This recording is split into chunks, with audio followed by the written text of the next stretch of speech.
పిల్లరా మనం గత కాలంలో దేవుని రాజ్యపు లక్షణాలేంటో నేర్చుకున్నాం.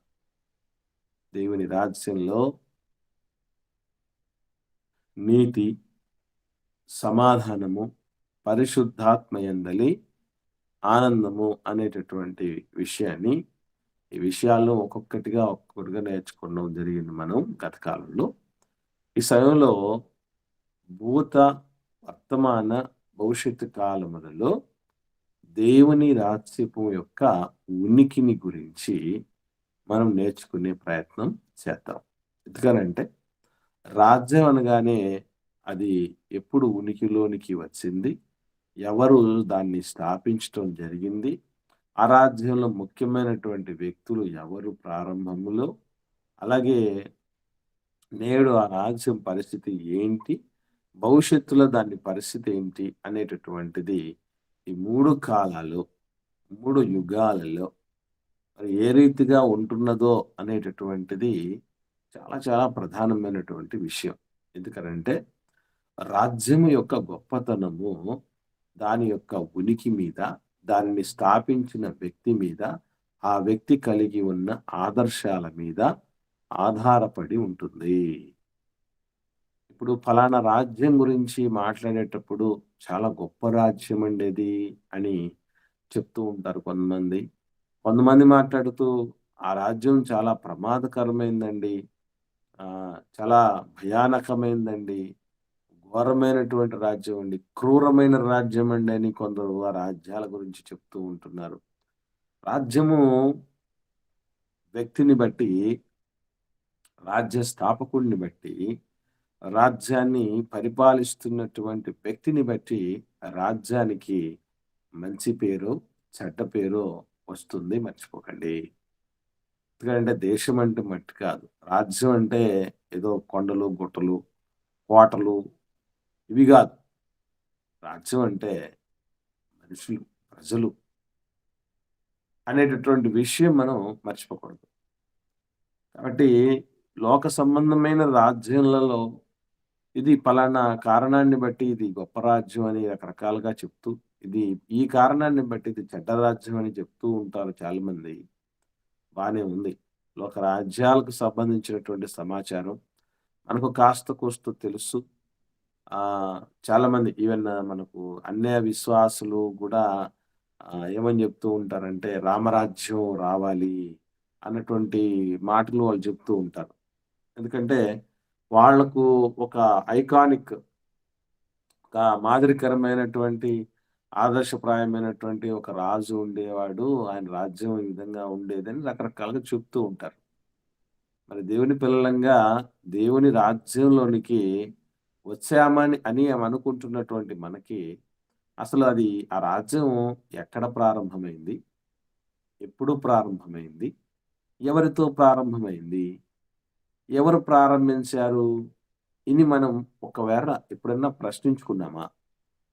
ఒకవేళ ప్రశ్నించుకుంటే మనకు జవాబు ఏమైనా దొరుకుతుందా? ఎక్కడ ప్రారంభమైంది అనుకుంటున్నారు దేవుని రాజ్యం? దేవుని రాజ్యం ఎప్పుడు ప్రారంభమైందనుకుంటున్నారు? ఎవరు ప్రారంభించారనుకుంటున్నారు? ఒకసారి మీ నుంచి తెలుసుకోవాలని నేను ఆశపడుతుంటున్నాను. దేవుని రాజ్యం ప్రారంభం ఎవరు చేశారు? ఎక్కడ చేశారు? ఎప్పుడు చేశారు? ఎవరితో చేశారు? ఎవరితో ప్రారంభమైంది? ఈ 4 ప్రశ్నలు. ఆన్సర్స్ ఎవరికైనా తెలిసుంటే దయచేసి పంచుకోండి. నా ప్రశ్న బాగా అర్థమైందనుకుంటున్నానండి. దేవుని రాజ్యం ఎక్కడ ప్రారంభమైంది? దేవుని రాజ్యం ఎవరు ప్రారంభించారు? దేవుని రాజ్యం ఎప్పుడు ప్రారంభమైంది? దేవుని రాజ్యంలో ప్రారంభంలో ఎవరున్నారు? ఇవి ఒక్కసారి మీకు తెలిసిన విషయాలు పంచుకోవాలని ప్రేమతో మనవి చేస్తున్నాను. తెలిసిన విషయాలే మాట్లాడండి. మాట్లాడండమ్మా. వందనాలన్నా. వందనాలమ్మా. అన్న, యేసు ప్రభువు వారితోనే దేవుని రాజ్యం ప్రారంభమైంది. నా భూమి మీద ప్రారంభమైంది. యేసు ప్రభుల వారితోనే ప్రారంభమైంది. ఓకే అమ్మా, రైట్, వెరీ గుడ్ అమ్మా. థ్యాంక్ యూ అమ్మా. ఇంకా ఎవరన్నా మాట్లాడండి. దేవుని రాజ్యం యేసుక్రీస్తుల వారితో ప్రారంభమైంది, భూమి మీద ప్రారంభమైంది అనేటువంటి విషయం అమ్మగారు చెప్పారు. వెరీ గుడ్ అమ్మా. ఇంకా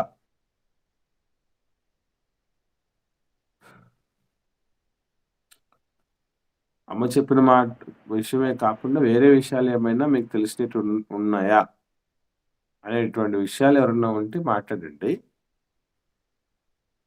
వందనాలైనా ఉన్నాలమ్మా, చెప్పండి అమ్మా.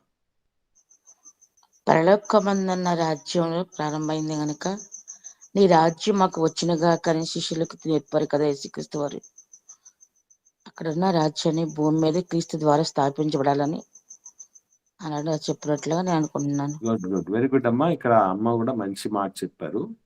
సో ఇక్కడ భూమి మీద పరలోకపు రాజ్యము, అసలు ఆ పేరే మనం ఆలోచన చేస్తే దేవుని రాజ్యమును రకరకాల పేర్లతో పిలువబడడం అనేది జరిగింది పరిశుద్ధ గ్రంథంలో. ఇది మనం గుర్తుంచుకోవాలి. దేవుని రాజ్యాన్ని పరలోక రాజ్యము అని అన్నారు. పరలోక రాజ్యం అన్న దాంట్లోనే మనకు ఒక క్లూ దొరికింది. ఏంటది? రాజ్యము పరలోకంలో పుట్టింది అని. పరలోక రాజ్యము అంటే పరలోకములో ప్రారంభమైంది అన్నటువంటి విషయం మనం మర్చిపోకూడదు. ఇకపోతే భూమి మీద కూడా దేవుని రాజ్యం ప్రారంభమైంది ఎప్పుడు అన్నటువంటి విషయం మనకు చాలా మందికి తెలియదు. నిజంగానే చెప్తున్నాను మీకు. ఎందుకనంటే నేను కూడా ఇదిగో మీరు ఇప్పుడు ఏదైతే చెప్పారో అది నేను కూడా అనుకుంటూ ఉండేవాడిని తెలియనప్పుడు అలా అనుకోవటం తప్పు కాదండి, నో ప్రాబ్లం. మనం తెలుసుకోవాలి, చాలా అవసరం అది. ఎందుకంటే వధువు సంఘము అని పిలువబడింది కూడా దేవుని రాజ్యమే, క్రీస్తు సంఘము అని పిలువబడింది దేవుని రాజ్యమే, పరలోక రాజ్యము అని పిలువబడింది కూడా దేవుని రాజ్యమే, జ్యేష్ఠుల సంఘము అని పిలువబడింది కూడా దేవుని రాజ్యమే. దేవుని రాజ్యానికి దేవుని కుటుంబం అనేటటువంటి పేరు కూడా ఉంది. ఇలా రకరకాలైనటువంటి పేర్లతో అది పిలువబడింది.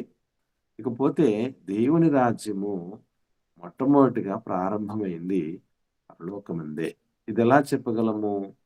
యేసు ప్రభుల వారు శిష్యులకు ప్రార్థన నేర్పించేటప్పుడు పరలోకమందున్న మా తండ్రి, నీ రాజ్యము వచ్చుగాక, నీ చిత్తము పరలోకమందు నెరవేరుచున్నట్లు భూమి మీదను నెరవేరునుగాక అని అంటాడు. అంటే నీ రాజ్యం వచ్చుగాక అంటే ఎక్కడికి వచ్చుగాక? భూమి మీదకి వచ్చుగాక. భూమి మీదకి వచ్చుగాక అంటే అంతకుముందు రాలేదా? ఇది మనం వేసుకోవాల్సిన ప్రశ్న.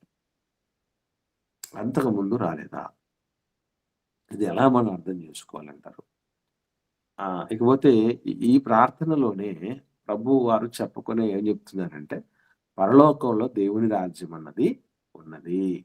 ఆయన చిత్తం ఎక్కడైతే నెరవేరుతున్నదో అదే దేవుని రాజ్యం అనేటటువంటి విషయం మనం మర్చిపోకూడదు. పరలోకంలో దేవుని రాజ్యం ప్రారంభమైంది. ఓకే, ప్రారంభించింది దేవుడు. క్లారిటీ. దేవుడు ప్రారంభించాడు, దేవుని రాజ్యాన్ని ప్రారంభించాడు. పరలోక రాజ్యం అని కూడా పిలువబడింది, ఎందుకంటే అది పరలోకంతో ప్రారంభమైంది కనుక. ఇక ఈ యొక్క రాజ్యం పరలోకంలో ప్రారంభమైన ఈ పరలోక రాజ్యం లేదా దేవుని రాజ్యం లేదా వధువు సంఘం లేదా క్రీస్తు సంఘం అనేటటువంటిది ఎవరితో తులతూగుతున్నది? ప్రారంభంలో ఎవరెవరు ఉన్నారు ఆ రాజ్యంలో?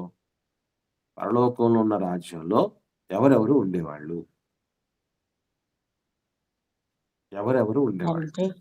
తండ్రి, కుమారుడు, పరిశుద్ధాత్మ, దూతల సమూహము. వెరీ గుడ్ అమ్మా, వెరీ గుడ్ అమ్మా. ఇక్కడ మనం గుర్తుంచుకోవాల్సిన విషయం ఏంటంటే తండ్రి పరలోకంలో ఉన్నాడు అని మనకు ఏ ఆధారాలు చెప్తున్నాయి చెప్పండి? నిజం, అవన్నీ పంచుకున్నటువంటి విషయాలన్నీ కరెక్టే. కానీ ఎవరన్నా అడిగారు అనుకోండి, చెప్పండి అమ్మా. అది ఎందు దేవుడు భూమి ఆకాశం సృజించానది కదన్నా? అది కాదమ్మా, పరలోకములో దేవుడు ఉన్నాడు అని చెప్పడానికి మనకు ఆధారాలమ్మా.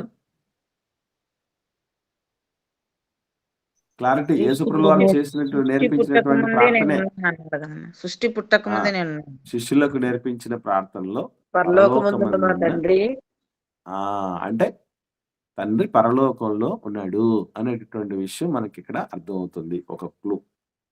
పరలోకంలోనే యేసుప్రభుల వారు కూడా ఉన్నారన్న ఆధారం ఎక్కడుంది? భూమి పుట్టక తండ్రి ముందే కుడిపార్శ్వమున కూర్చున్నాడు అంటారు కదా. పరలోకంలో మునుపు నాకు ఎటువంటి మహిమ ఉన్నదో అటువంటి మహిమను కూడా ఏమని అడుగుతారు గుడ్ కదండి. గుడ్ వెరీ గుడ్ అమ్మా. ఎప్పుడైనా కానీ మనం యేసుప్రభుల వారి ఉనికి గురించి అక్కడ మాట్లాడే పరిస్థితుల్లో ఉన్నప్పుడు సామెతల గ్రంథాన్ని మోస్ట్లీ తీసుకోకండి. ఎందుకు అనంటే దాని మీద చాలా చాలా కాంట్రవర్సెస్ ఉన్నాయి. అంటే ఎట్లాగ ఉన్నాయంటే ఒక మాట చెప్తాను మీరు అర్థం కావటానికి. జ్ఞానము పరలోకంలో నేను పుట్టాను అన్నటువంటి మాట దాన్ని తీసుకొని చాలా మంది ఏమంటారంటారండి, యేసుప్రభు వారు పరలోకంలో పుట్టాడు, ఇదిగో ఆధారం అని చెప్తారు. ఒకవేళ నిజంగానే జ్ఞానం అంటే యేసుప్రభుల వారిని తీసుకుంటే ఆ ముందటి అధ్యాయంలోనే జ్ఞానముతో నీవు నాకు అక్కవని, తెలివితో నీవు నాకు చెలికెత్తవని నేను అంటాను అంటాడు. మరి ఇప్పుడు జ్ఞానం అంటే ఇప్పుడు ఎవరు ఏమవుతారు మనకు? అక్కడ అక్కడ చెప్పబడిన అక్క ఎవరు? యేసుప్రభు అంటే యేసుప్రభు మనకు అక్క అవుతారని అర్థం. చెప్పండి, ఆలోచన చేయండి. దట్టు పరిశుద్ధ గ్రంథం అంతట్లోనూ మనం జాగ్రత్తగా గమనించగలిగితే సొలొమోను గారిని ప్రవక్తగా దేవుడు ఎక్కడా చెప్పలేదు. సొలొమోను గారు ప్రవచించినట్లుగా మనం తీసుకునేటటువంటి పరిస్థితికి మనం కొంచెం ఆలోచన చేయాలి. సామెతల గ్రంథము, ప్రసంగి గ్రంథము, ఈ పరమగీతము ఇవన్నీ ప్రవచనాల క్రింద చెప్పబడినటువంటి విషయాలు కాదు, అనుభవ జ్ఞానాంశాలు అంటారు వాటిని. అనుభవ జ్ఞానాంశాలకు ప్రవచనాలకు చాలా వ్యత్యాసం ఉంటుంది. దట్టు కొన్ని సందర్భాల్లో మీరు గమనించగలిగితే ప్రసంగి గ్రంథంలో సల్మాన్ గారు ఏమని మాట్లాడతారంటే, అన్నపానములు పుచ్చుకున్నట కంటే భార్య బిడ్డలతో ఉండటం కంటే మించిన భాగ్యమే లేదు, ఇదే దేవుడు మనకి ఇచ్చిన భాగ్యం అంటాడు. అంటే ఇప్పుడు మరి ప్రపంచంలో అటువంటి భాగ్యవంతులు ఎంతో మంది ఉన్నారు కదా. ఇక రక్షణతో ఏం సంబంధం ఉంది? క్రీస్తు సంబంధం ఏముంది? ఇక దేవుని రాజ్యంతో సంబంధం ఏముంది? అలా కొన్ని కొన్ని విషయాలు ఉంటాయి. మరి కొన్ని సందర్భాల్లో ఏమని రాస్తుంటారంటే, అసలు నరుల ఆత్మలు ఎక్కడికి వెళ్తాయో, జంతువుల ఆత్మలు చచ్చిపోయిన తర్వాత ఏమైపోతాయో ఎవరికి తెలుసు అని మాటలు కనబడతాయి. కాబట్టి ఇక్కడ మనం కొంచెం జాగ్రత్త వహించాలి. కాబట్టి యేసుప్రభుల వారి యొక్క ఉనికి పరలోకములో ఉన్నదా లేదా ఎలా తెలుసుకోవాలి అంటే యేసుప్రభుల వారి మాటల్లోనే క్రొత్త నిబంధనలో చాలా క్లారిటీగా చెప్తారు. అదే ఇప్పుడు కుమార్తె పంచుకోవటం జరిగింది మనతో. యోహాను సువార్త 17వ అధ్యాయము 5వ వచనాన్ని చూస్తే అక్కడ మాటగా మనకు కనబడుతుంది. యోహాను సువార్త 17వ అధ్యాయము 5వ వచనం. అంటే ఎవరైనా అడిగితే మనం సరైన రీతిలో వీళ్ళందరూ పరలోకంలో ఉన్నారనే మీరు ఎలా క్లారిఫై ఇవ్వగలరు అనేటువంటి విషయాన్ని ఎవరైనా అడిగినా కూడా మనకు తెలియాలి. మనకు కూడా బిబిలికల్ ప్రూఫ్స్ అనేది మనకు ఉన్నాయనేది, పర్ఫెక్ట్ ప్రూఫ్స్ అనేది చూడాలి. ఓకే అండి, చదవండి సిస్టర్.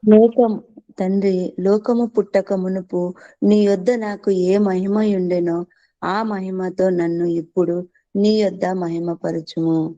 ఇక్కడ మీరు బాగా గమనించగలుగుతారండి, యేసుప్రభుల వారి కోసం అద్భుతమైనటువంటి విషయం ఆయనే మాట్లాడుతున్నారు. ఏమని అంటే ఇక్కడ మనం గమనించాల్సిన మంచి విషయం ఏంటంటే, లోకం పుట్టింది, లోకం పుట్టక మునుపు నేను పుట్టాను అన్నట్లయినా ఏమన్నాడు చెప్పండి? లోకము పుట్టక మునుపు. అక్కడ ఏముంది? అక్కడ ఏముందో చెప్పండి. అక్కడ ఏముందో చెప్పండి. నీ యొద్ద నాకు ఏ మహిమ ఉన్నదో. అంటే ఏమని చెప్తున్నాడు? నేను ఆల్రెడీ నీకు లోకం పుట్టకముందు నేను పుట్టాను నీ దగ్గర అన్నాడా, లేకపోతే నేను ఉన్నానన్నాడా? ఉన్నానన్నాడు. గమనించండి, అర్థమవుతుందండి? నేను ఉన్నాను నీ దగ్గర అన్నాడు. నీ దగ్గర నాకు మహిమ ఉంది అన్నాడు. నీ దగ్గర ఉన్నాను, నేను ఉన్నాను, నేను ఉన్నవాడినే అన్నటువంటి మాటలు ప్రభు చెప్తున్నట్టుగా మనకు అర్థమవుతుంది. గమనించండి. ఈ మధ్యకాలంలోనండి ఈ సందర్భం వచ్చింది కాబట్టి చెప్తున్నాను. చాలామంది మూడు మూడు రకాలైనటువంటి దేవుడి విషయంలో 3 బ్యాచ్‌లుగా విడిపోయారండి. ఒకటి తండ్రి అయిన దేవుడు తప్ప ఇంకా ఎవ్వరు లేరిక ఈ ప్రపంచంలో. యేసుప్రభు ఏం పెద్ద ప్రియారిటీ లేదు ఆయనకి. పరిశుద్ధాత్ముడికి ఏమి లేదు. ఆయనే పంపకపోతే, ఆయనే లేకపోతే ఇంకేముంది అని వాళ్ళిద్దరిని పక్కన పెట్టేసి తండ్రి అయిన దేవుడిని పట్టుకుంటారు. ఇదొక బ్యాచ్. వీళ్ళకు ఒక పేరు గూడా ఉంది. ఎవరు అంటే యెహోవా సాక్షి సాక్షులు, జెహోవా విట్‌నెస్ అని అంటారు. మీకో విషయం చెప్పమంటారా? ఆ అపప్రద మన మీద గూడా ఉంది. ఏవండి? మన మీద గూడా చాలా మంది ఇదే పరిస్థితులు అంటున్నారు. ఎందుకనంటే నేతి బీరకాయలో నేతి లేదు. అట్లాగే మైసూర్ బోండంలో మైసూర్ లేదు. అలాగే క్రీస్తు సంఘంలో క్రీస్తుని లేకుండా చేస్తున్నారండి వీళ్ళు అనేటటువంటి మాటలు చెప్తూ ఉన్నారు. ఒకవేళ మరి మన మాటలను బట్టి గాని, లేదంటే మన చర్యలను బట్టి గాని, మనం ఏదన్నా అపరిపక్వంగా దొర్లామేమో మొత్తానికి పునరాలోచన చేస్తున్నాను నేను గూడా. మాట్లాడుతున్నటువంటి బిడ్డలకు కూడా నేను చెప్తున్నాను. జాగ్రత్త వహించండి. జాగ్రత్త వహించండి అని. ఏం జాగ్రత్త? అది మనకు తెలియాలి. అది మనకు తెలియాలి. ఇప్పుడు మీరు గమనించగలిగితేనండి, తండ్రి అయిన దేవుడు ఏ రోజైనా యేసుప్రభుల వారిని గాని, పరిశుద్ధాత్ముడిని గాని తక్కువ వీళ్ళు నాతో పోలినప్పుడు తక్కువ అని ఎప్పుడైనా తండ్రి అయిన దేవుడు చెప్పినట్టు చూసారా? మిగతా వాళ్ళు వద్దులేండి. మిగతా వాళ్ళు వదిలేద్దాం. తండ్రే ఎప్పుడన్నా చెప్పింది చూసారా? చెప్పలేదు. ఎప్పుడు చూసుండం. ఎప్పుడు చూసుండం. దట్టు ఇంకొకటి. ముగ్గురి విషయంలో కూడా మీరు గమనించగలిగితే ఒకరినొకరు గొప్పగా హెచ్చిస్తారు. మామూలుగా హెచ్చింపు ఉండదు వాళ్ళది. ఒక్క మాటలో చెప్పాలంటే తండ్రి ఏం మాట్లాడతాడంటే కుమారుడు గురించే మాట్లాడతాడు. మీరు లెక్కేసుకొని చూడండి కావాలంటే. ఆయన మాట్లాడిన మాటల్లో చాలా గొప్పగా మాట్లాడిన మాటలు కుమారుడి గురించి ఉన్నాయి. కుమారుని ముద్దు పెట్టుకోండి, లేకపోతే నేను మిమ్మల్ని శిక్షిస్తాను, గద్దిస్తాను అని అంటాడు. నా కుమారుని చేర్చుకుంటే మీరు నన్ను చేర్చుకున్నట్టే అంటాడు. నా కుమారుని మహింపరిస్తే నన్ను మహింపరిచినట్లే అని అంటాడు తండ్రి. ఇంక కుమారుడు ఏమంటాడు? నా తండ్రిని నాతో సహా మేము అందరం కలిసి ఆరాధిస్తాం అంటాడు. గొప్పవాడు. తండ్రి నాకంటే అందరికంటే గొప్పవాడు అంటాడు. ఏమండి? అసలు ఎంత అద్భుతంగా చెప్తాడంటే తండ్రిని ఒక్కడనే కాదు ఈయన హైలైట్ చేసేది. ఇక్కడ గమనించాల్సిన విషయం ఏంటంటే తండ్రి యేసుప్రభుల వారిని పరిశుద్ధాత్మని హైలైట్ చేస్తే యేసుప్రభుల వారు వచ్చి తండ్రిని పరిశుద్ధాత్మని హైలైట్ చేస్తాడు. గమనించండి. పరిశుద్ధాత్మని హైలైట్ చేయటం ఆయన చేయలేదేమో అనుకుంటారేమో. మామూలుగా కాదని చెప్పి పరిశుద్ధాత్మునికి వ్యతిరేకముగా మాట్లాడి వానికి ఈ యుగమందైన రాబో యుగమందైన పాప క్షమాపణ లేదు అని మాట్లాడతాడు. నేను తండ్రిని వేడుకుంటాను. నేను వేడుకుంటే తప్ప రానంత గొప్పవాడు పరిశుద్ధాత్ముడు అని చెప్తున్నాడు. ఇంతేననుకుంటున్నారా? అసలు ఒక మాట చెప్తాడండి యేసుప్రభుల వారు. వీళ్ళ మధ్య ఉన్నటువంటి ఆ సఖ్యత, సమాధానం, ఒకరంటే ఒకరికి ఎంత గౌరవం అవన్నీ మనం చూస్తే మనం పొరపాటు చేస్తున్నామేమో అనిపిస్తుంది. ఒకవైపు తండ్రిని ఆలోచన చేసి యేసుప్రభుల వారిని పరిశుద్ధాత్మను వదిలేసి ప్యాచ్ అయితే ఇంకొక కొందరు ఏమంటారంటే అంతా యేసుప్రభువే. తండ్రి లేడు, పరిశుద్ధాత్ముడు లేడు. మొత్తం యేసుప్రభు. ఈ మధ్యకాలంలో మాతో పాటు కలిసి వాక్యంలో ఎదిగి పెరిగి బాగా పరిచయం చేసిన ఒక తమ్ముడు నాకంటే ఒక 2 ఏళ్ళు చిన్న వయసులో ఉన్నటువంటి ఒక తమ్ముడు యెహోవాయే యేసుక్రీస్తుని నమ్మకపోతే మన పాపాలు క్షమించబడవా? ఈరోజు లేటెస్ట్ టైటిల్ చూసి షాక్ అయ్యాను నేను. అంటే ఏం చెప్తున్నాడు?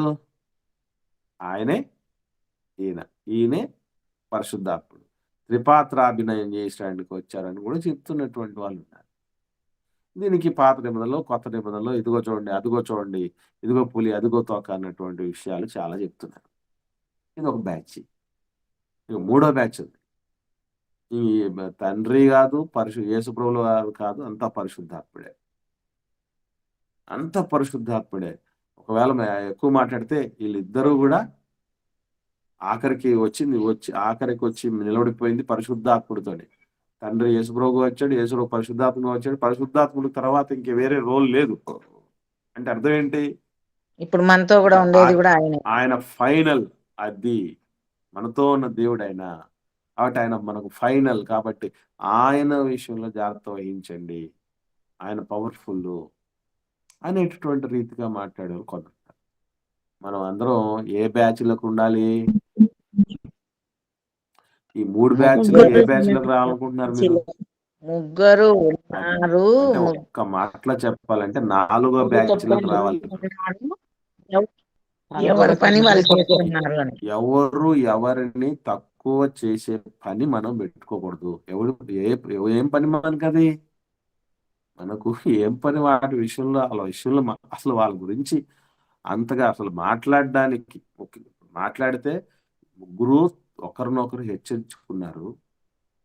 చేతనైతే వాళ్ళని హెచ్చించి మాట్లాడదాం, వాళ్ళని గౌరవిద్దాం, వాళ్ళ మాట విందాం. అంతకు మించి ఏది మాట్లాడినా దానికి మించిన పాతకం లేదు. మర్చిపోకండి. ఇవన్నీ మీకు ఎందుకు చెప్తున్నానంటే పరిశుద్ధాత్ముడి కోసం యేసుప్రభులు వారు చెప్పిన మాటలు చూస్తేనండి, అసలు అందరినీ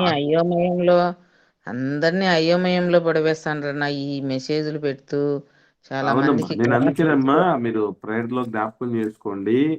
స్పెషల్ క్లాసులు వాళ్ళకి మళ్ళీ స్పెషల్ క్లాసులు ఇస్తున్నారు గూగుల్ మీట్ ద్వారా. నేను అన్ని జరుగుతున్నాయమ్మా, అక్కడ జరుగుతున్నాయి. మళ్ళీ మహాజ్ఞానులని పిలువబడిన వారే వాళ్ళు, మళ్ళీ భూమి మీద మహాజ్ఞానులని పిలువబడిన వారే. అవునమ్మా ఉన్నారమ్మా, అట్లా జరుగుతుంది. అందుకే నేను నెక్స్ట్ మంత్ జనవరి మాసంలో 26, 27 తారీఖులలో అంటే యేసుక్రీస్తుని గురించిన జ్ఞాన విషయంలో ఏకత్వం అనేటటువంటి విషయం. అంటే మన మీద చాలా రకాలుగా అపప్రదను ఏర్పాటు చేసిన వాళ్ళు చాలా మంది ఉన్నారు. యేసుప్రభుల వారిని అస్సలు పట్టించుకోరు. మీరు ఎలా ఉండబోతుందో ఆ రోజు తెలియపరచాలని మాకు ఆశ ఉంది. 26వ తారీఖున దైవజనులు పిలిపించి ముందు మాలో ఏకాభిప్రాయం రావాలి అన్నటువంటి ఆలోచన చేయబోతున్నాం. ఏకాభిప్రాయం రానోడిని 26, 27వ తారీఖు ఇక వేదికనే ఎక్కించం. ఎవరైతే ఏకాభిప్రాయంతో వస్తారో ప్రభు విషయంలో, యేసుప్రభుల వారి విషయంలో, వారిని తీసుకుని వస్తాం. అందులో మరలా రకరకాలుగా భయపడతారు, రకరకాల ఆలోచన చేసే వాళ్ళు చాలా మంది ఉన్నారు. ఏమనంటే ఏమవుద్దో అసలు ఏం జరగదండి అలాగా. ఎందుకంటే సాధ్యమైనంత వరకు ఈ 25 ఏళ్లలో గడించినటువంటి అనుభవాన్ని నేను మళ్ళీ పునశ్చరణ చేసుకుంటూ, చెక్ చేసుకుంటూ 10 మందిని ఆ దిశగా అట్లాంటి మైండ్ సెట్ ఉన్నటువంటి రీతిగా ఉన్నటువంటి వాళ్ళని ఆలోచన చేస్తుంది. కొంతమంది దైవజనులే నాకు ఫోన్ చేసి, రాజమండ్రిలో మేము కలిసి పనిచేసామండి, జేమ్స్ రవికుమార్ అనే అవ్వమ్మ గారు ఉన్నటువంటి సంఘ నాయకులు. అన్నయ్య ఫోన్ చేశాడు నాకు, తమ్ముడు ఇలా జరుగుతుంది పరిస్థితి, ఏం చేద్దాం దీని గురించి? అన్నయ్య ఈ విధంగా అనుకుంటున్నాం. చాలా మంచిది తమ్ముడు, తప్పనిసరిగా నేను జాయిన్ అయిపోతానని అన్నయ్య చెప్పడం జరిగింది. చాలా అవసరం అండి. ఎందుకనంటే సత్యమునకు మనం సాక్షులం అవ్వాలి. దట్టు బోధ, ఒక్కసారి అప్పగించబడిన బోధ విషయమై పోరాటం చేయాలి. నేను మీకు అందరికీ సభాముఖంగా, మీరందరూ ఎవరన్నా మాట్లాడేవాళ్ళు ఉంటారు, వాక్యం మాట్లాడేవాళ్ళు ఉంటారు, మీట్స్లలో మాట్లాడేవాళ్ళు, సంఘాల్లో మాట్లాడేవాళ్ళు, స్త్రీల సదస్సుల్లో మాట్లాడేవాళ్ళు, దయచేసి ఒక్కటేనండి. ఒకరి కోసం ఒకరిని తగ్గించకండి. ఒకరిని పక్కన పెట్టి ఒకరిని హెచ్చించకండి. ఇదే చేయాల్సింది మనం. మర్చిపోకండి. ఎందుకంటే బైబిల్ గ్రంథం అంతటిలో వీళ్ళే ఒకరి విషయంలో ఒకరు అలా చెయ్యనప్పుడు మనకెందుకు వచ్చింది గొడవ ఇది? చెప్పండి, ఆలోచించండి. కాబట్టి ఎవరు మాట్లాడతారు వాళ్ళందరూ గుర్తుపెట్టుకోండి. నేను సంఘంలో కూడా చెప్పాను పిల్లలకి. మాట్లాడితే కొంతమంది యేసు ప్రభు యేసు ప్రభు యేసు ప్రభు యేసు ప్రభు అని మాట్లాడి తండ్రిని పరిశుద్ధాత్మని పక్కన పెట్టేవాళ్ళు. మాట్లాడితే తండ్రి తండ్రి తండ్రి తండ్రి అని యేసు ప్రభుల వారిని పరిశుద్ధాత్మని పక్కన పెట్టేవాళ్ళు. మాట్లాడితే పరిశుద్ధాత్ముడు అని చెప్పి వీళ్ళిద్దరిని పక్కన పెట్టాడు. ఇది ఎప్పటికీ తప్పు. బైబిల్ ఎక్కడ అలా స్థాపించలేదు. ఒక మాట ఒకసారి చూద్దాం, ఒక మంచి మాట అండి. 48వ అధ్యాయం యెషయా గ్రంథం 16వ వచనం చూడండి. యెషయా గ్రంథం 48వ అధ్యాయం 16వ వచనం. ఆది నుండి నేను రహస్యముగా మాట్లాడిన వాడను కాను. అది పుట్టిన కాలము మొదలుకొని నేను అక్కడ ఉన్నవాడను. ఇప్పుడు ప్రభువగు యెహోవాయు ఆయన ఆత్మయు నన్ను పంపెను. ఎవరి గురించి మాట్లాడుతున్నారు తెలుసండి ఇది మాట? యేసు ప్రభు ఉన్నాడు, తండ్రి ఉన్నాడు, పరిశుద్ధాత్ముడు ఉన్నాడు. అవునమ్మా, అదే యేసుప్రభుల వారే ఏమని చెప్తున్నాడు? నన్ను తండ్రి పంపాడు అని మాత్రమే కాదు. ఎవరు పంపారండి? ఇంకా తండ్రి కాకుండా ఎవరు పంపారని రాయబడింది అక్కడ? దేవుని ఆత్మ. పరిశుద్ధాత్మ దేవుడు. పరిశుద్ధాత్మ దేవుడు కూడా పంపాడు అంటున్నాడే. అవునా? ఓకే, బానే ఉంది. పరిశుద్ధాత్ముడు పంపాడు అంటే తండ్రితో పాటు పరిశుద్ధాత్ముడు పంపాడు అంటే యేసుప్రభు కంటే పరిశుద్ధాత్ముడు కూడా గొప్పోడేమో అని మనం అనుకునే లోపే యేసుప్రభు వారు యోహాను సువార్తలోకి వస్తే 14, 15, 16 అధ్యాయాల్లో నేను పంపుతాను, ఆయన నా వాటిలోనివి తీసుకుంటాడు, అవి మీకు చెప్తాడు, నన్ను మహిమపరుస్తాడు అని మాట్లాడతాడు. ఇవన్నీ చూస్తే మనకి అర్థం కావాల్సిన విషయం ఏంటి తెలుసా అండి? వామ్మో, వీళ్ళు బాగానే ఉన్నారు, ఒక్కటిగా బాగానే మంచిగా ఉన్నారు వీళ్ళు. సమస్యల్లా ఏంటంటే మధ్యలోకి మనం వచ్చాం. మధ్యలో వచ్చిన వాడికి మధ్యలో వాయింపే, అది మనం మర్చిపోకూడదు. ఏమండి, దయచేసి అట్లాంటి పని ఎప్పుడు చేయకండి. ఎప్పటికీ మంచిది కాదు. అసలు వాళ్ళ పాత్రలు ఎంత గొప్పవండి మన జీవితాల్లో. వాళ్ళ విషయంలో వీళ్ళు అలా, ఆయన ఇలా, ఈయన ఇలా అని అసలు ఎప్పుడూ కూడా మనం మాట్లాడడానికి మన అర్హత లేదు. మన జన్మకు అర్హత అది లేదు. అందుకే రేపు నేను అంటే మన మీద చాలా రకాలైనటువంటి తెలియని పరిస్థితులు వెళ్ళిపోతున్నాయి. అందుకొరకే నేను మాట్లాడబోతున్నాను. సంఘంలో కూడా జేసీసీ మెసేజెస్ అనేవి వాకప్ చేయండి కంపల్సరీగా, చాలా అవసరమైనటివి. ఏమనంటే యేసుక్రీస్తు ప్రభుల వారు ఆరాధనకు అర్హుడు కాడా అనే మెసేజ్ మాట్లాడబోతున్నాను. దీని విషయం ఈ మాట వినగానే చాలా మందికి ఏంటిది, ఏమైపోతుందో అనేటువంటి ఆలోచన చేస్తారేమో. అట్లాంటిది ఏ ఉండదు. ఎందుకంటే మనలో కూడా ఇట్లాంటి విషయాలు చాలా తెలియదండి. అవసరం, చాలా తెలుసుకోవాలి మనం, అవసరం. అద్వితీయ సత్యదేవుడు అయిన నిన్నును నీవు పంపిన యేసుక్రీస్తును ఎరుగుటయే నిత్యజీవం. వీళ్ళిద్దరి గురించి తెలుసుకుంటే ఆటోమేటికల్లీ మూడాయన గురించి కూడా బాగా అర్థమవుతుంది. ఇద్దరి గురించి తెలుసుకుంటే మూడాయన గురించి కూడా తెలుస్తుంది మనకి. పరిశుద్ధాత్మని కొరకు కూడా మనకు అర్థమవుతుంది. సరే, ఏది ఏమైనా మనం గుర్తుపెట్టుకోవాల్సిన విషయం ఏంటంటే పరలోకంలో ఎవరెవరు ఉన్నారు? ఇప్పుడు యేసుప్రభు వారిని పంపించేశారు వీళ్ళిద్దరంటే తండ్రితో పాటు ఎవరున్నట్టు? పరలోకంలో పరిశుద్ధాత్ముడు కూడా ఉన్నాడు అనేటటువంటి విషయం మనం మర్చిపోకూడదు. ఇక దూతల గురించి చెప్పనక్కర్లేదు. మనకు ఈ సృష్టి ప్రారంభం కాక మునిపే వాళ్ళంతా ఉన్నారు అన్నటువంటి విషయం చాలా స్పష్టంగా భూమికి పునాదులు వేస్తున్న సమయంలో దేవదూతలందరూ ఏం చేశారట? మనకు బైబిల్లో రాయబడింది కదండి. భూమికి పునాదులు వేసే సమయంలో దేవదూతలు ఉన్నారని రాయబడిందా లేదా? పడిందండి. ఏమండి యోగ గ్రంథంలో ఉంటుంది. 38వ అధ్యాయం యోగు గ్రంథం చూద్దాం.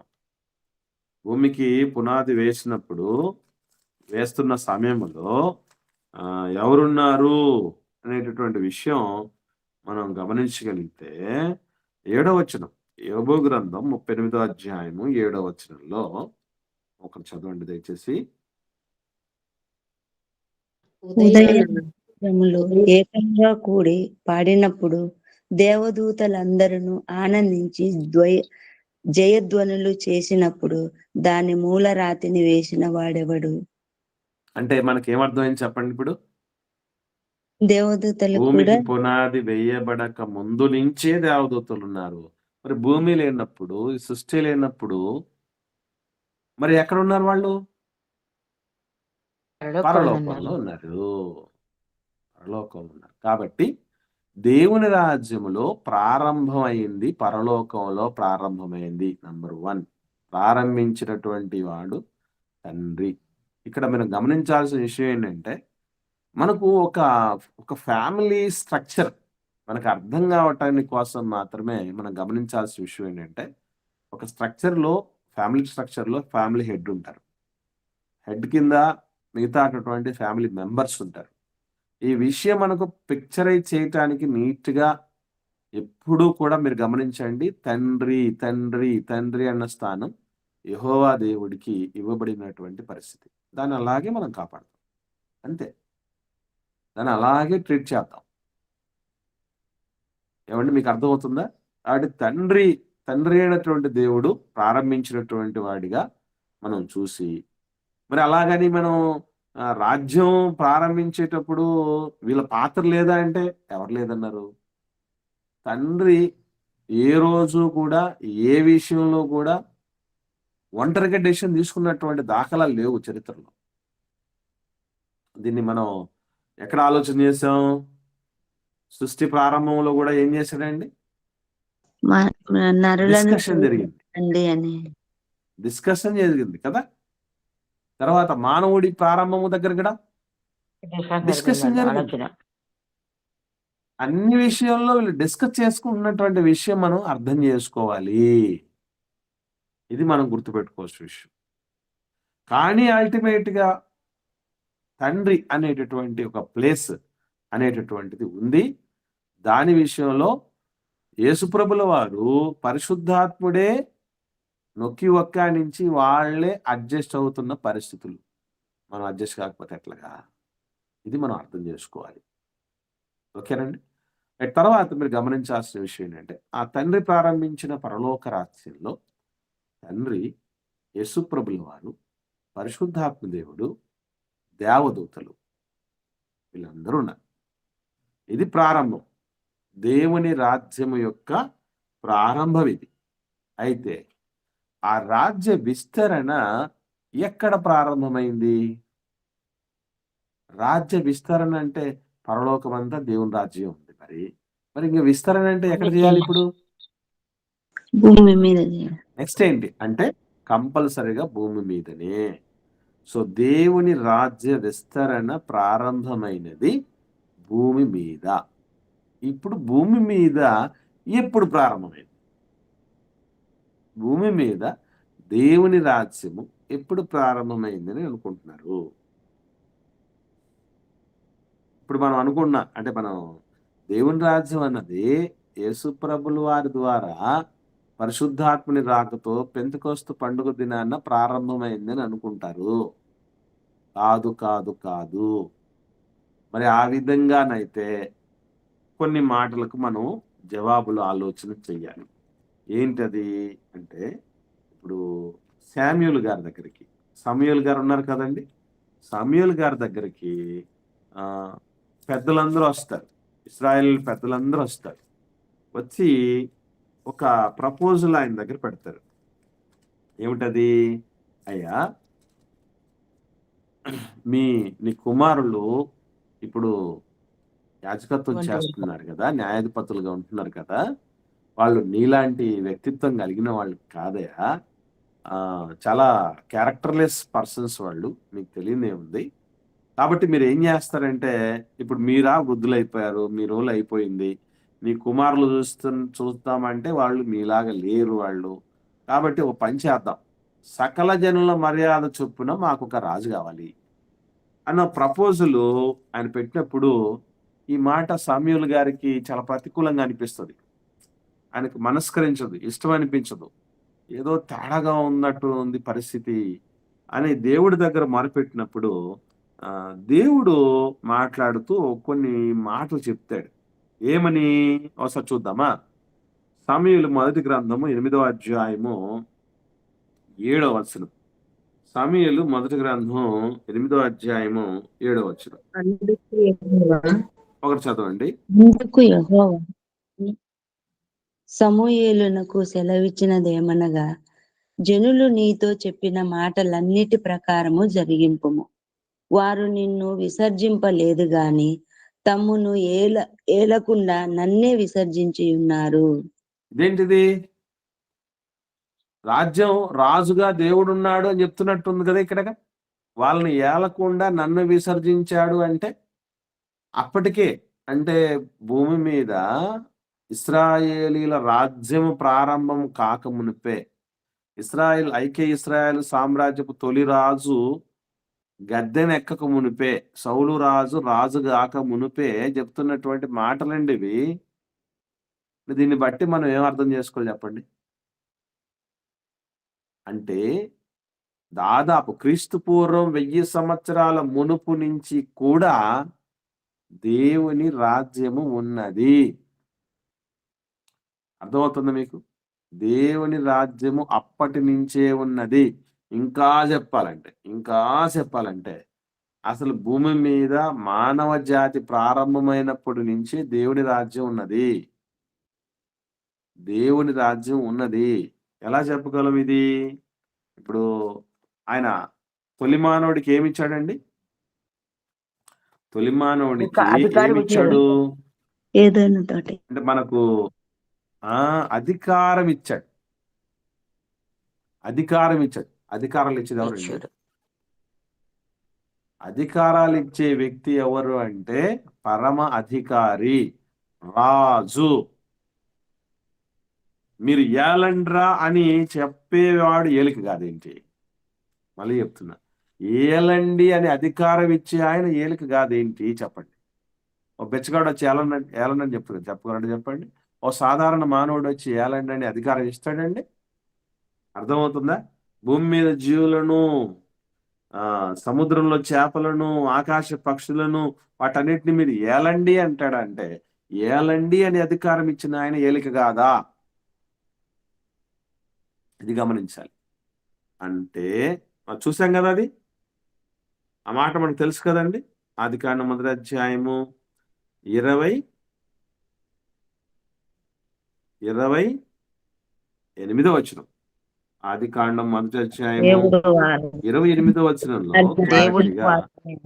ఎట్లనగా ఫలించి అభివృద్ధి పొంది విస్తరించి భూమిని నిండించి దానిని లోపరుచుకొనుడి. సముద్రపు చేపలను, ఆకాశ పక్షులను, భూమి మీద ప్రాకు ప్రతి జీవిని ఏలుడని దేవుడు వారితో చెప్పెను. ఏలండి అని అధికారం ఇచ్చిన ఆయన పరమ ఏలిక. అంటే దేవుని రాజ్యం భూమి మీద ఎప్పుడు ప్రారంభమైంది చెప్పండి? ఇప్పుడు దేవుని రాజ్యం భూమి మీద ఎప్పుడు ప్రారంభమైందండి? అదిలోనే ప్రారంభమైందండి. మానవుడు పుట్టుకతోనే దేవుని రాజ్యం ప్రారంభమైనది. ఇక్కడ మనకు ఒక డౌట్ రావాలి, అద్భుతమైనటువంటి డౌట్ రావాలి. అదేంటంటే, ప్రజలు మరి దేవుని రాజ్యం ఎవరు లేకుండా రాజ్యం అంటే ఇంకటి ఏలడానికి ఏమో ప్రజలు ఉండాలి కదనా? అది కాదు, అందుకే అక్కడ ఎవరు లేరు కాబట్టి అమ్మ జీవరాశులు ఏలమని చెప్పాడమ్మ దేవుడు. మానవులు ఎవరు లేని పరిస్థితులు ఉన్నాయి కాబట్టి అసలు భూమి మీద మానవుడు వచ్చే సమయానికి, అంటే మన తొలి తల్లిదండ్రులు వచ్చే సమయానికి భూమి మీద అక్కడ ఏమున్నాయంటే అవే ఉన్నాయి. అటు వాళ్ళని ఏలమని అనేటటువంటి పరిస్థితి తీసుకురావడం జరిగింది. మానవులకి ఏలికలుగా ఇమ్మని చెప్పాడు. మానవుడు సైతం ఎవరు ఏలిక కింద ఉండాలి? ఇప్పుడు ఆదాము గారు, హవ్వమ్మ ఎవరు ఏలుబడి కింద ఉండాలి? దేవుని ఏలుబడి కింద ఉండాలి. అంటే దేవుని రాజ్యం ఎప్పటి నుంచి మొదలైంది?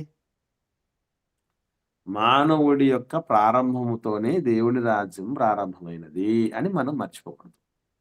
అయితే ఇక్కడ ఒక డౌట్ రావాలి మనకి. అయితే ఇశ్రాయేలీలు చాలా సందర్భాలలో అన్ని రాజుల క్రిందికెళ్ళారు కదా! ఏవండీ? చెరకెళ్ళిపోయారు కదా! అష్షూరు చెరకెళ్ళిపోయారు. బబులోను చెరకెళ్ళిపోయారు. బబులోను చెర కిందకెళ్ళిపోయినటువంటి వాళ్ళు 10 గోత్రాల వాళ్ళు. ఇశ్రాయేలు రాజ్యం, ఉత్తర రాజ్యం అని చెప్పబడుతున్న ఇశ్రాయేలు రాజ్యంలో ఉన్నటువంటి 10 గోత్రాల వాళ్ళు బబులోను రాజు వచ్చి నెబుకద్నెజర్ రాజు వచ్చి తీసుకెళ్ళిపోయాడు.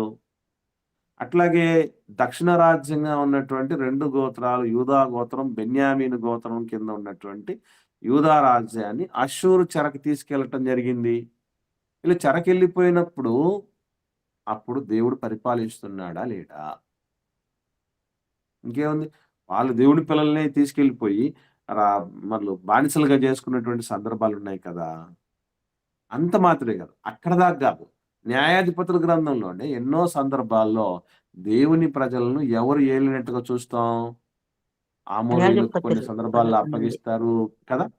రకరకాల యెబూసీయులకు అప్పగిస్తాడు, గిర్గాషీలు ఇటువంటి వేరే వేరే జాతుల వాళ్ళు వచ్చి ఏలుబడి చేసినట్టు, వాళ్ళు బానిసత్వం కింద ఉన్నట్టు చూస్తాం కదా! వాటిని మనం ఎట్లా అర్థం చేసుకోవాలి? వారి అవిధేయత వల్ల తాత్కాలికమైన ఏలుబడిలోకి అది ఓకే. వెళ్ళిపోయాడు వారు. వాళ్ళు పోగొట్టుకున్నారు సరే, వదిలేద్దాం. వాళ్ళ గురించి వద్దు. ఇప్పుడు అటువంటి పరిస్థితిలో ఉన్నప్పుడు దేవుని రాజ్యాన్ని జరుగుతున్నట్టే అంటారా? దేవుడి అధికారం కింద ఇది ఉన్నట్టేనా? అంటే ఈ మధ్యలో దేవుని రాజ్యానికి ఏమైనా బ్రేక్ ఏమన్నా పడిందా? అది అడుగుతున్న ప్రశ్న. దేవుని పరిపాలనకి ఏమైనా బ్రేక్ వచ్చింది అనుకుంటున్నారా? ఏంటి పరిస్థితి? న్యాయాధిపతుల్లో చాలా సార్లు ఇశ్రాయేలును పరిపాలించిన వాళ్ళని చూస్తాం. అలాగే అష్షూరు చెరకెళ్ళిన వాళ్ళని చూసినప్పుడు, బబులోను చెరకెళ్ళినప్పుడు వాళ్ళని చూసినప్పుడు మనం ఏమని అర్థం చేసుకోవాలంటారు? అది ప్రశ్న. ఇది రేపటి ఎపిసోడ్‌లో మనం తెలుసుకుందాం. ఇది ఈ ప్రశ్నగా శేష ప్రశ్నగా ఉంచుకొని ఏమై ఉంటది ఆన్సర్ అనేది థింక్ చేయండి. ఓకే అండి? రైట్. దీన్ని ఇలాగే ఉంచి మళ్ళీ ముందుకు మనం సాగిపోదాం. దేవుని రాజ్యంలో ఈ విషయాలు మనం చాలా జాగ్రత్తగా గమనించాలి. ప్రారంభం, దేవుని రాజ్య ప్రారంభం పరలోక రాజ్యం అని పిలువబడింది. పరలోకంలో ప్రారంభమైంది. తండ్రి ప్రారంభించాడు. తండ్రితో పాటు క్రీస్తుల వారు పరిశుద్ధాత్మలో దేవుడు వీరు కూడా ప్రారంభించడం జరిగింది. వీరితో పాటు పరలోకంలో దేవదూతలు అనే వాళ్ళు ఉన్నారు. వాళ్ళు భూమి పుట్టక ముందు నుంచే ఉండినటువంటి వాళ్ళు అన్నటువంటి విషయం మొదలైంది, మనకు అర్థమైంది. దేవుడి రాజ్య విస్తరణ భూమితో మొదలైంది. ఈ విస్తరణలో 3 దశలు లేదా 3 విభాగాలు లేదా 3 యుగాలు ఉన్నాయి. ఇది గమనించాలి. భూమి మీద 3 యుగాలు ఉన్నాయి. ఏ యుగాలవి? ఏ యుగం? మన హైందవ సోదరులకు సంబంధించి రకరకాల యుగాలు ఉన్నాయి చూసారా? అట్లాంటి యుగాల చాలా మంది యుగాలు అనగానే భయపడిపోతారు, ఉలిక్కి పడతారు. మనకెక్కడ ఉన్నాయండి బాబు యుగాలు? కొంపదీసి ద్వాపర యుగమా, త్రేతాయుగమా, కలియుగమా ఇవేం చెప్తారు ఏంటి అనుకుంటారు. యుగాలు అన్న పదం అంటే కొందరు కొన్ని పదాలు ప్రస్తావించినా కూడా ఉలిక్కి పడతారండి, భయపడిపోతారు. ఏంటి బైబిల్లో లేని పదాలండి? ఎవరెవరు వేరే గ్రంథాల్లో వేరే విశ్వాసాలకు సంబంధించినటువంటి వ్యక్తుల యొక్క పదాలను తీసుకొస్తున్నారండి. ఇంతకు యుగాలనే పదం బైబిల్లో ఉందంటారా లేదంటారా? చూశారా ఎవరన్నా? చూడలేదా? ఐడియా ఉన్న వాళ్ళు ఒకసారి మాట్లాడండి. యుగములకు దేవుడవు నీవే. యుగ యుగాలకి నీవే మా దేవుడవు. వెరీ తరతరముల గుడ్, కన్నా యుగ వెరీ యుగాలకి గుడ్ అమ్మా, వెరీ గుడ్, వెరీ గుడ్. యుగ యుగములకు నీవే మాకు దేవుడవు. దేవుడవు అంటే చూద్దామా? కీర్తన 90. చూద్దామా? ఒకసారి చూద్దాం. 90వ కీర్తన కీర్తన 90. అంతే కదండి? 90వ కీర్తనే కదా? కీర్తన అండి. 90వ కీర్తనలో యెహోవా, తరతరముల నుండి మాకు నివాస స్థలము నీవే. పర్వతములు పుట్టక మునుపు, భూమిని లోకమును నీవు పుట్టింపక మునుపు, యుగ యుగములు నీవే దేవుడవు. ఇక్కడ కొందరు వెరీ గుడ్ అమ్మా. ఇక్కడ కొందరు ఒక్క మాట అంటే మనం ఈజీగా టక్ మని కొట్టేయటానికి మనకు ఒక మాట చెప్తారు. ఏంటారంటే ఇదంతా పాత నిబంధన అండి, కొట్టివేయబడింది కదండి, కొత్త నిబంధనలో చూపించండి అన్నారనుకోండి, అప్పుడు ఏం చేద్దాం? ఇట్లా కూడా అంటే యోహాన్ ఒప్పుకోవడానికి స్వార్త యోహాన్ స్వార్త మొదటి అధ్యాయం సరిపోతుందిన్నా, 17వ అధ్యాయం కూడా సరిపోతుంది. 17వ అధ్యాయం 3 వచనం కూడా సరిపోతుంది అనుకుంటున్నాను. ఓకే అమ్మా, రైట్. ఇక్కడ మనకు ఏముంది? 17:5లో 3లో ఏదమ్మది? యోహాను స్వార్త అదే మొదటి అధ్యాయంకి వద్దాం. మునుపు నీ యొద్ద ఏ మహిమ అదే ఉండాలి? అంటే ఇక్కడ మనం అది మన పదం, పర్టికులర్ పదం దగ్గర మనం ఆగాలి కదా. యుగం, యుగాలు అన్న పదాలు మనం పాత నిబంధనలో ఒకవేళ చూపిస్తే నమ్మనోడు అది కాదు, కొత్త నిబంధనలు ఏమన్నా చూపించండి నాకు ఆధారం, నేను అప్పుడు నమ్ముతాను అంటాడు. ఇక్కడ మనం యుగాలు అన్న పదాలు ఎక్కడైనా కొత్త నిబంధనలో చూసారా? ఇది ప్రశ్న. ఎక్కడైనా చూసినట్టుందా మీరు? మనం కూడా 3 యుగాలు అని చెప్తాం కదండి, బైబిల్కి సంబంధించిన యుగాలు. ఏం చెప్తాము? పితరుల యుగం, పితరుల యుగము, క్రీస్తు యుగం, మోషే యుగము, క్రీస్తు యుగం అంటాం కదా.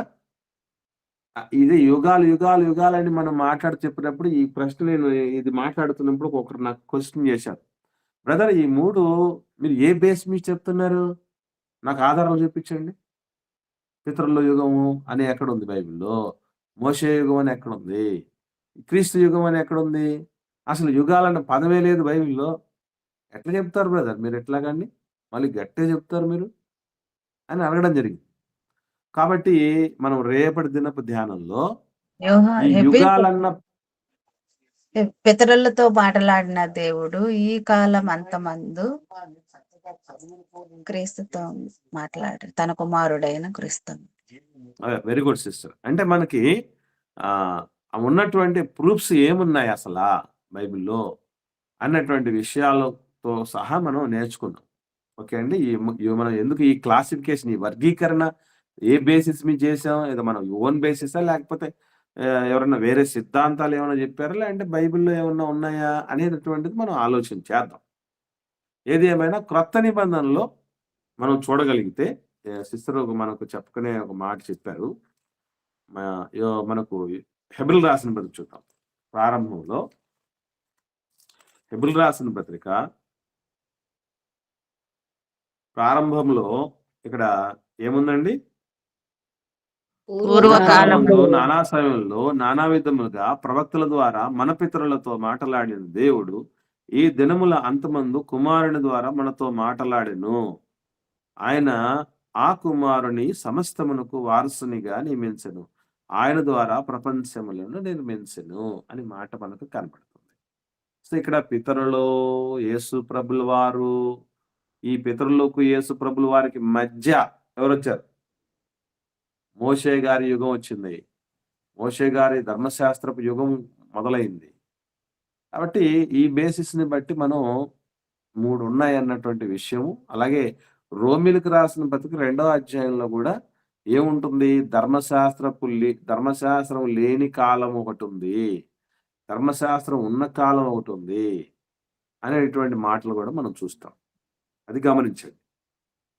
కాబట్టి ధర్మశాస్త్రం లేని ముందటి కాలము, అలాగే ధర్మశాస్త్ర కాలము, ధర్మశాస్త్రం ముగించబడిన తర్వాత కొత్త నిబంధన యుగం అనేటువంటివి ఉన్నాయి. కానీ ఇక్కడ మనకు ప్రశ్న, కొత్త నిబంధనలో యుగములు అనే మాట ఎక్కడ ఉన్నది అనేది మనం చూస్తే ఇప్పుడు మనం చదువుకున్న దాంట్లో ఉందమ్మా. ఇక్కడ ఇంతకుముందు చదివిన దాంట్లో ఉందమ్మా. ఉంది కదన్నా, 2 అని అంకేసినారు కదన్నా అక్కడ ప్రపంచంలోని. ప్రపంచములు ఎక్కడమ్మా? అదేనా ఈ దినముల అంతమందు కుమారుని ద్వారా మనతో మాట్లాడాను. అక్కడ ఫుట్ నోట్లు ఏముందమ్మా? ఉంది నా యుగములను అని ఉంది నా. Very good. ఇక్కడ ఫుట్ నోట్ ఇక్కడే ఉంది. మనం ఎక్కడికి పోవాల్సిన అవసరం లేదు. ఈ దినములు అన్న దగ్గర ఫుట్ నోట్ ఉందా లేదా? యుగములని అంటే యుగంలోని కొత్త నిబంధనలు మనకుంది. ఇక్కడే కాదు, 11వ అధ్యాయంలో కూడా చూద్దాం ఒకసారి. మొదటి అధ్యాయంలో మాత్రమే కాదు, 11వ అధ్యాయంలో, ఇది హెబ్రీ పత్రిక 11వ అధ్యాయం 3వ వచనంలో ఏమనుంది చూడండి ఒకసారి. ప్రపంచములు దేవుని వాక్యము వలన నిర్మాణమైనవి. ఇక్కడ అన్న కూడా దగ్గర ప్రపంచములు అంటే ప్రపంచములు అన్న దగ్గర ఏముంది మళ్ళీ ఫుట్ నోట్ లో? యుగములు అనింది. అక్కడ కూడా యుగాలు ఉంది. మరి యుగాలంటేనే ఉలికి పడితే ఎట్లాగా మరి? కొత్త నిబంధనలో ఒకటే పత్రికలో 2 చోట్ల ప్రస్తావించబడింది కదా. కాబట్టి మనకు భూమి మీద ఉన్నటువంటి దేవుని రాజ్య విస్తరణ 3 కాలాల్లో జరిగింది. ఒకటి ప్రారంభంలో పితరుల యుగం. అందుకే మీరు గమనించగలిగితే ధర్మశాస్త్రం వచ్చేంత వరకు కూడా దేవుడి కోసం బ్రతికి జీవించిన వాళ్ళందరినీ ఏమని చెప్పాడు దేవుడు? పితరుల దగ్గరికి చేర్చబడ్డారు, పితరుల దగ్గరికి చేర్చబడ్డారు, పితరుల యొద్దకు చేర్చబడ్డారు. నీవు క్షేమంగా నీ పితరుల యొద్దకు వెళ్ళేదేవు. ఈ విషయాలన్నీ మనకు కనబడతాయి. అంటే అదంతా ఆ ముందటి కాలం అంతా పితరుల కాలము. పితరులు అంటే ఎవరు అనుకుంటున్నారు? అబ్రాము, ఇస్సాకు, యాకోబు. అది కాదమ్మా, అది కాదమ్మా. నేను అదే కన్వే చేయటంలో సరిగా చేయనట్టుంది. పితరులు అంటే అర్థం ఏంటి? మనకు ముందున్న ఒక మాటలో చెప్పాలంటే పితరుల దాంట్లో పిత అనే పదం ఉంది. పిత అంటే ఫాదర్, తండ్రి. అంటే మన తండ్రులు, మన పూర్వీకులు అని అర్థం. ఓకేనండి. మన పూర్వీకులు, మన పెద్దలు, మన తండ్రులు, 4 ఫాదర్స్ అంటారు కదా, వాళ్ళు అని అర్థం. ఓకేనండి, రైట్. సో ఇప్పటిదాకా మనం తెలుసుకున్నవి ఒకటి విషయం ఏంటంటే, దేవుని రాజ్యం యొక్క ప్రారంభం ఎక్కడ? పరలోకంలో తండ్రి, కుమారుడు, పరిశుద్ధాత్ముడు ప్రారంభించారు. దేవదూతలతో కలిసి మొదలైంది. తర్వాత అక్కడ నుంచి రాజ్య విస్తరణ భూమి మీద మొదలైంది. రాజ్య విస్తరణ ఎక్కడ నుంచి, భూమి మీద ఎక్కడ దేవుడి రాజ్యం ప్రారంభమైందంటే మానవ జాతి ప్రారంభం నుండి దేవుని రాజ్యం ప్రారంభమైంది. అక్కడి నుంచి పితరుల యుగానికి, పితరుల యుగం నుంచి మోషే గారి యుగానికి, మోషే గారి యుగం నుంచి క్రీస్తు ప్రభుల వారి యుగానికి అది విస్తరించడం జరిగింది. ఇక్కడ ఒక ప్రశ్న అనేది మనకు రేపు ధ్యానించుకుందామని క్వశ్చన్ రైజ్ చేసి క్లోజ్ చేయటం జరిగింది. అదేంటి? న్యాయాధిపతుల కాలంలో ఇశ్రాయేలీలను చాలా మంది వేరే వాళ్ళు వేలినట్టు ఉంటది. వాళ్ళు వెళ్తూ ఉంటే ఇంకా దేవుని రాజ్యము, దేవుడి వెలుబడి ఎక్కడ ఉన్నట్టు? Question number 1. Question number 2, Ashur చెరకు వెళ్ళినటువంటి వాళ్ళు ఉన్నారు ఇశ్రాయేలీలు, 10 గోత్రాల వాళ్ళు. వాళ్ళ సంగతి ఏంటి? బబులోన్ చెరకు వెళ్ళినటువంటి వాళ్ళు ఉన్నారు కదా, వాళ్ళ సంగతి ఏంటి? అషూరు బబులోన్ చెరలోకి వెళ్ళినటువంటి వాళ్ళ సంగతి ఏంటి? మరి వాళ్ళందరినీ పరిపాలించినటువంటి వాళ్ళు ఉన్నారు కదా, అషూరీలు ఉన్నారు, అలాగే బబులోను వాళ్ళు ఉన్నారు. తర్వాత అంతటితో ఆగిపోయిందా? బబులోన్ చెర అయిపోయిన తర్వాత మాదీయులు, పారసీకులు వచ్చారు, వాళ్ళ తర్వాత గ్రీకులు వచ్చారు, వాళ్ళ తర్వాత రోమీలు వచ్చారు. ఎంతమంది పరిపాలిస్తూ ఉంటే దేవుని రాజ్యం ముందు నుంచి ఉందంటే ఏంటయ్యా బాబు? తెలుగు ఉండి మాట్లాడుతున్నారా లేదా? సెన్స్ ఉందా లేదా మీకు అని వాళ్ళు చాలా మంది ఉంటారు. ఒకవేళ మనకు కూడా అటువంటి డౌట్ వచ్చి ఉండొచ్చు. రేపటి ధ్యానంలో మనం దాన్ని నేర్చుకుందాం. ఓకే అండి. ఇప్పుడు దాకా ఉన్న వాటిలో ఎవరికైనా ఏమైనా సందేహం ఉంటే దయచేసి అడగండి. ఫస్ట్ క్వశ్చన్ ఒకసారి చెప్పండి అన్న. అదేనమ్మా, కాలంలో ఇశ్రాయేలును చాలా మంది పరిపాలించినట్టు, వాళ్ళు బానిసత్వం కిందకి వెళ్ళినట్టు ఉంటుంది.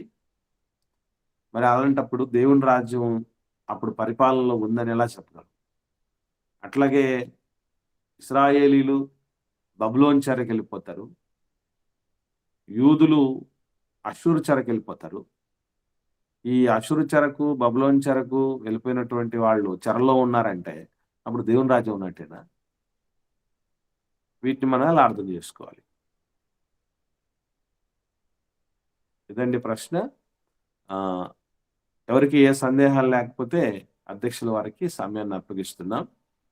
యుగములు అంటే అది హిందువుల పదము అని అంటారు. త్రేతాయుగము, కలియుగము, ఇంకోటి ఏందినా, ఇంకోటి ఏదో ఉంది. అంటే పదం వాళ్ళు ఏమి పేటెంట్ హక్కులు పొందలేదమ్మా. బైబుల్ ఉంది. హిందువుల కంటే ముందు బైబుల్ వాళ్ళకు తెలియక ఏదో అంతా యుగాలు మనయే, మేమే మాయే అని అనుకుంటారు వాళ్ళు.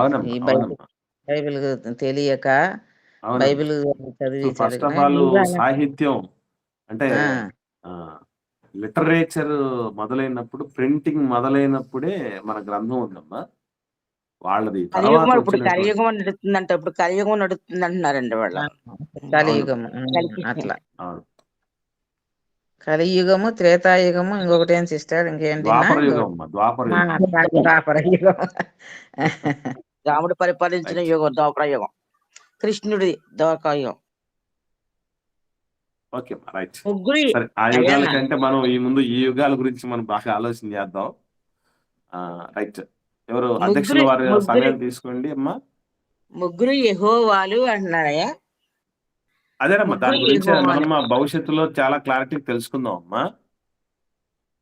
భవిష్యత్తులో చాలా క్లారిటీగా తెలుసుకుందాం అమ్మా వాటి గురించి. మనం మీరు ప్రశాంతంగా ఉండండి, ఇబ్బంది ఏం లేదు. ఓయ్ ఎందుకంటే ప్రసాద్ దేవుని ఒక్కలాగే ఇదేంటి సెలవు తీసామంటయ్యా బాబా, గలిబిలి గందరగోళం. ఇప్పుడు దేవుడు వచ్చి రాకడ ప్రభు వచ్చి రాకడ సమయంలో మళ్ళీ మొదటికి వెళ్ళిపోయారని అర్థం అవట్లేదండి బాబు. మహాజ్ఞానం తెలుసుకున్న వాళ్ళు అందరికి వచ్చిన వాళ్ళే మళ్ళీ ఇలాగ అవ్వదు, ఇలా తిప్పేసిన త్రోవ అర్థం అవట్లేదు వాళ్ళని. నేను ఒక మాట చెప్తానమ్మా, ఇలాంటి సమయాలు వచ్చినప్పుడల్లా ఒక మాట చెప్తాను, గుర్తుపెట్టుకోండి. మనం మామూలు వాళ్ళం కాదు. ఒకటి అంటే మామూలు వాళ్ళం కాదంటే అర్థం ఏంటంటే, అంత సులభంగా దేవుడి గురించి ఆలోచించే బ్యాచ్ కాదు మనది. మనల్ని రేపెట్టాలి అంటే, మనల్ని మెలిపెట్టాలి అంటే, ఇట్లాంటివన్నీ నిద్ర లేపాలంటే ఇలాంటివి జరగాలి. లేకపోతే మనం ఊరుకుంటాం ఏంటి? మన పనులు మనకి ఎన్ని పనులు, మనం ఎంత బిజీగా ఉంటాం, ఎన్ని పనులలో పరిస్థితుల్లో ఉండిపోతాం, మర్చిపోతాం. ఇప్పుడు ఎందుకు ఇంతగా మనం ఆలోచన చేస్తున్నాం? ఈ వివాదం రేపబట్టే కదా. మంచిదమ్మా అది మనకి, అది మనకు మంచిది. ఎందుకనంటే ఇలాంటివి జరిగితేనే మనం దృష్టి సారిస్తాం. ఏంటి దీని సంగతి? ఒకసారి పట్టుబడదాం అనేది ఎప్పుడు అనుకుంటాం? బిర్యానీ తెలుసుకోవాలనుకున్నప్పుడు బిర్యానీని లోతుగా పట్టుబట్టాలనుకుంటాం. అవునండి, చూడండి, లోతుగా ఓ తెలుసుకుంటాం. పట్టుబడదామని ఎప్పుడు అనుకుంటాం అంటే, మంచి బిర్యానీ ఉంటే పట్టుబడతాం. ఈ వివాదాంశము నన్ను అడిగితే మాకు మంచి బిర్యానీ, అవును బాబు. అది మంచి బిర్యానీ, సూపర్ బిర్యానీ. నన్ను పట్టుబట్టాలనుకుంటూ ఉంటాం. ఆందోళన చెందాల్సిన అక్కర్లేదమ్మా. తెలియకపోవడం బట్టే తెలుసుకుందాం, నేర్చుకుందాం, ఇంకా రీసెర్చ్, ఇంకా డీప్కి వెళ్ళిపోదాం. ఇప్పుడు విశ్వాసం లేకొచ్చే వాళ్ళకు ఇట్లా చెప్తే వాళ్ళు ఇంకా ముందుకు పోయే అవకాశాలు ఉండవు కదా. అసలు వేరే వాళ్ళ గురించి వద్దక్క, మనకేదో తెలిసింది అది ఆలోచన చేద్దాం ముందు, వేరే వాళ్ళ మా సంగతి. నాకు వంశన్న వచ్చి చెప్పిన ఎప్పుడు జూన్ లో ఆయన ఇటుకు వచ్చి దీని ట్రాఫికే చెప్పినాడు. అప్పుడు కొంతమంది ఈ BYI వాళ్ళే తీసుకొచ్చి చెప్పించినారు. తర్వాత ఆయన చెప్పి వెళ్ళిపోయిన తర్వాత వీళ్ళకి వివాదాలు వచ్చి 2 గ్రూపులుగా అయినారు. మళ్ళీ ఉన్నాడని అదే ఒకరు, లేడని ఒకరు, అట్లా. ఇప్పుడు ఇలాంటివన్నీ ఎన్ని జరుగుతూ ఉన్నా అదంతా మన మంచికే. మనం ఎంత స్టాండర్డైజ్ గా ఉన్నాము, ఎంత స్థితిలో ఉన్నాము, ఏం సంగతి అనేది మనం ఒక్కసారి పునరాలోచన చేసుకోవటానికి, ప్లస్ మన విశ్వాసములు మనం బలపడడానికి, వృద్ధి చెందటానికి ఇవన్నీ దోహదపడతాయని మనం ఆలోచన. ఎందుకంటే ఇట్లాంటి పరిస్థితులను ఎవరు ఏం వారించలేం. ఏం చేయాలి? మనం ఒక పరిపక్వతలోనికి రావాలి. మనకు వచ్చినటువంటి పరిపక్వత, మనం తెలుసుకున్న విషయం 10 మందికి నేర్పాలి. ఇదే మన చేతిలో. ఏర్పరచేవాడిని సైతం అయ్యా, ఏర్పరచేవారు సైతం మోసపోతున్నారు కదా. అది ఎందుకు దేవుడు వదలం గురించి, దేవుడు కూడా చెప్తారు కదమ్మా, ఏర్పరచబడిన వారిని సైతం మోసం చేయటానికి దయ్యం వచ్చింది. కాబట్టి వాళ్ళ డ్యూటీ వాళ్ళు చేస్తున్నారు, మన డ్యూటీ మనం చేస్తాం. దెయ్యం డ్యూటీ దెయ్యం చేస్తుంది. అంటే ఈ మాట చెప్పినప్పుడు ఎవరినో పలానా సోదరులని దెయ్యాలు భూతాలు అంటున్నారని అనుకోకండి. నేను చెప్తున్నది ఏర్పరచబడిన వాడిని మోసపరచుటకు సాతాను క్రియ చేస్తున్నాడు. ఆ క్రియ చేస్తున్నటువంటిది జరుగుతూ ఉంటుందని దేవుడే చెప్పాడు. మనకెందుకు కలవరం? ఇలా జరుగుతుందని చెప్పాడా లేదా? అలా జరుగుతోంది. జరుగుతుందని చెప్పింది జరుగుతూ ఉంటే కలవరపడుతున్నాం అంటే, ఇంక చెప్పనిది, ఊహించనిది జరిగితే ఏమైపోతాం మనం? ఇక అవసరం లేదు. ఖచ్చితంగా. ఎందుకంటే నేను మీకు విషయం తెలుసో తెలీదు, ఒక మంచి మాట చెప్తున్నాను, గుర్తుపెట్టుకోండి. యేసుక్రీస్తు ప్రభుల వారు సిలువ వేయబడ్డాడు అనే టాపిక్ నేను మాట్లాడాను గుంటూరులో. ఎప్పుడు మాట ఇది అంటే 2012 సంవత్సరం. అంబేద్కర్ భవన్ అనేటటువంటి ఆ ప్లేస్‌లో మాట్లాడారండి. దాదాపు 1000 మంది పైన 2012 జనవరి ఆ ప్రాంతంలోనే 1000 మంది పైనొచ్చారు జనాలు. అక్కడ అసలు నేను ఎప్పుడూ నేను అలా అనుకోలేదు. అంత అద్భుతంగా మాట్లాడడం జరిగింది. దీనికి ముఖ్యమైన మూల కారణం క్రెడిట్ ఎవరిది అనంటే, యేసుప్రభుల వారు సిలువేయబడలేదు. సిలువేయబడిన ఆయన చనిపోలేదు. చనిపోయినా ఆయన పునరుత్థానం చెందలేదు అని ఇస్లాం సోదరులు బలంగా వాదించటం. వాళ్ళంత బలంగా లోకంలోనికి తీసుకెళ్ళకపోకుండింటే మాలాంటోళ్ళు ఊరుకుండేవాళ్ళు. నిద్రపోతూ ఉండేవాళ్ళు. లెయ్యాలి అంటే మనలాంటోళ్ళు చల్లనీళ్ళు మొఖాన కొట్టినట్టు లెక్క. కాబట్టి నేనెప్పుడు అట్లాగే స్వీకరిస్తాను. ఛాలెంజింగ్‌గానే తీసుకోవాలి. ఏదన్నా జరుగుతోంది పరిస్థితి అంటే భయపడిపోతే ఏమొస్తది చెప్పండి? మనమే భయపడితే ఇంక మిగతా వాళ్ళ సంగతేంటి? భయాల్ని మనం తొలగించాలి. ఓకే అండి. మన మీద నింద వేసే వాళ్ళు ఉంటేనే కదన్నా మనం వెరీ గుడ్. నిరూపించుకునేది మన యథార్థతను. అది అసలు అవకాశం. దేవుడు మన యథార్థత నిరూపించుకోవటానికి ఇచ్చిన గొప్ప అవకాశం అండి. అందుకే ఏపీజే అబ్దుల్ కలాం గారు తెలుసు కదా! 11వ మాజీ భారతదేశ యొక్క రాష్ట్రపతి. నా విరోధులందరికీ, నా శత్రువులందరికీ thank you, thank you, thank you, thank you అంటాడు. ఎందుకనంటే నాలో ఇన్ని ఎబిలిటీస్ ఉన్నాయని, ఇంత పోరాట పటిముందని, ఇంత గొప్ప విజేత ఉన్నాడని నాకు గుర్తు జేసిన వాళ్ళు, రుచి చూపించిన వాళ్ళు మీరే అంటాడు. కాబట్టి ఈళ్ళందరికీ మనం ధన్యవాదాలు చెప్పాలి. ఇలా వివాదాలు రేపుతున్నటువంటి వాళ్ళ పరిస్థితులు ఎవరైతే ఉంటున్నారో, మనం ఏంటి ఈ మాటలు ఎన్ని మాట్లాడుతున్నప్పుడు ఒక్కసారిగా అందరి కాన్సంట్రేషన్ ఒక తాటి మీద తీసుకురావటం అంటే మంచి విషయమే కాదు చెప్పండి. ఆ! మంచి విషయం. ఇప్పుడు రేపు జనవరి 26, 27 మీటింగ్ ఏర్పాటు చేయాలనుకుంటున్నాను. దేన్ని బట్టి? ఇలాంటి వివాదాలు రేగడాన్ని బట్టి కదా! రేపకపోయుంటే 10 మంది మంచి అనుభవం కలిగిన 25 ఏళ్ల నుంచి 30, 35 ఏళ్ల అనుభవం కలిగిన దైవజనులను నేను ఒక చోటకి పిలిపించి, ముందుగానే మేము ముందు మాట్లాడుకొని ఒక రోజు, తర్వాత రోజు వేదిక మీదకి వెళ్ళే పరిస్థితికి ఇంత జరిగేదానికి దోహదపడింది ఈ వివాదమే కదా! కాబట్టి మనం అలాంటోళ్ళు ఉండాలని, ఇలాగే ఎన్నో బైబిల్ పరమైన, దైవికమైనటువంటి విషయాలు వివాదాస్పదమైన పరిస్థితులు రేపాలని, రేపి మనల్ని గూడా రేపాలని నేను ప్రార్థన చేస్తూ ఉంటాను. ఓకే అండి. దయచేసి ఎవరు టెన్షన్ పడకండి. నేను ఒక భరోసా ఇస్తున్నాను నా వంతుగా. ఎందుకంటే దేవుడు ఎంతోమంది దైవజనులు ఉన్నారు. కానీ నా వంతుగా నేనిచ్చే భరోసా ఏంటంటే, సంయమనంతో ఉండండి.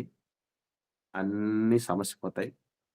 ముఖ్యంగా నాలాంటోళ్ళు ఊరికే ఉండే పరిస్థితి ఉండదు.